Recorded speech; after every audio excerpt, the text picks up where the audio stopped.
Hello teacher. Want a simple way to organize data and choices in a spreadsheet?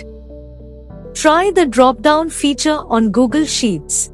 Step 1. Open the Excel sheet you want to work on. Step 2. Select the column where you want to add the drop-down function. Step 3.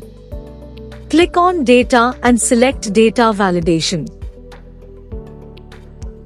Step 4. Select the List of Items option in the Criteria field. Step 5. Type all the required list items. Step 6. Click on Save.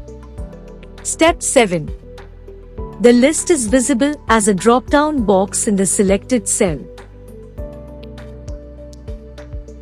This can help simplify and streamline data entry by providing a list of pre-populated options for a cell, and also to quickly sort and organize grades, attendance records, and other similar data. For more such tech tips from Innerscore that can help teachers like yourself learn new skills, save time, and navigate the digital world, subscribe to our YouTube channel.